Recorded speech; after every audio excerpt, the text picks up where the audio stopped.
مولاي صل وسلم دائما أبدا. Kita lagi ngobrol sama teman-teman ya, bisa di grup WA, Telegram, atau kita lagi kayak ketemuan kopdar gitu. Lagi ngobrol kopdar gitu, tiba-tiba ada salah satu teman kita mulai mancing atau dia spontan keceplosan ngomongin aib temannya yang lain. Apa istilahnya? Gibah. Dia spontan ngegibah, ngomongin tentang temannya, aib yang ada pada diri temannya yang kalau dia dengar dia bakalan malu, itu namanya gibah.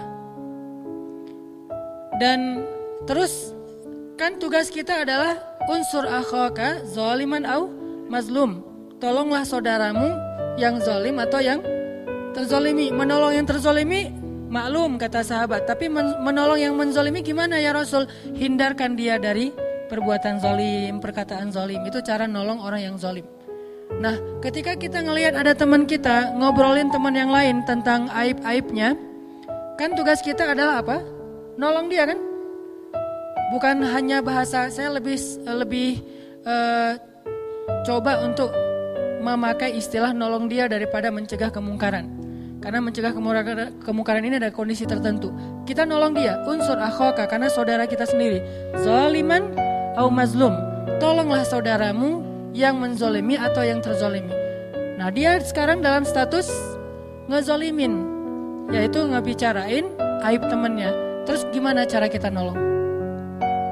Cegah dia dari bicara aib orang lain kan ya? Cara mencegahnya gimana?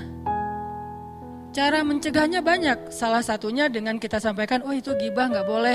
Cuman kadang-kadang ada orang yang ketika di ngomongin kayak gitu sebetulnya dia udah tahu. Cuman enak aja kan ngomongin aib orang lain tuh kadang-kadang rasanya kayak renyah-renyah gurih gitu kan. Jadi kayak apa?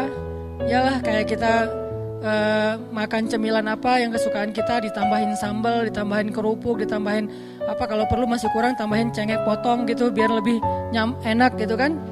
Itu kayak makan mie instan banget kasih cengek. Itu ngomongin orang lain. Sehingga kayak enak gitu walaupun kita tahu ini gak sehat loh, tapi makan juga kan.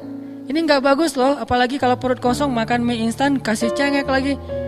Kalau perlu tambahin, kayaknya kurang nih pecinnya, tambah 1 sendok lagi gitu kan ya. Kita tahu bahwa pecin itu gak bagus buat kita. Bahwa mie instan ini kalau kebanyakan atau bahkan sedikit aja buat orang-orang tertentu gak bagus. Bahwa ada pengawet gak bagus dan seterusnya. Kenapa kita tetap makan? Karena emang enak. Kadang-kadang kita kayak pura-pura lupa. Lo makan mie instan terakhir kapan? Udah sebulan yang lalu deh. Perasaan baru kemarin gitu ya. Jadi kayak lupa udah sebulan yang lalu. Gitu juga dengan membicarakan aib temennya. Kita tahu itu gak boleh. Kita tahu itu gak bagus. Tapi rasanya tuh kayak gimana gitu. Rasanya kalau tongkrongan kita gak ada obrolan tentang itu kayak garing gitu. Kayak hambar. Sehingga kita tambahin ucapan-ucapan, obrolan-obrolan tentang aib orang lain. Dan itu bikin suasana renyah. Jadi kayak nyambung, kayak tektokan gitu antara kita sama teman segeng. Nah, gimana caranya? Kadang-kadang kita sebutin ayat juga dia udah tahu ayatnya. Lo mau ngomong surat Al-Hujurat kan? Oh iya, gue udah hafal. Terus ngomongin hadis dia udah sering dengar nasihat. Caranya kadang, walaupun ayat dan hadis itu pastinya udah paling ideal lah ya. Tapi ada kondisi kadang yang paling efektif, justru kita ganti topik yang lain. Topik apa? Topik yang dia suka. Kadang dia sukanya tentang masalah olahraga, kadang dia sukanya masalah main, kadang dia sukanya masalah kuliner, kadang dia sukanya masalah entertain atau apapun lah ya. Selama itu tidak melanggar syariat, justru sesuatu obrolan yang tadinya hukumnya mubah doang, gak berpahala, gak dosa, tapi dengan konteks pengen mengalihkan orang dari gibah malah menjadi sesuatu yang berpahala. Nabi tabassam, Allahumma salli alaihi.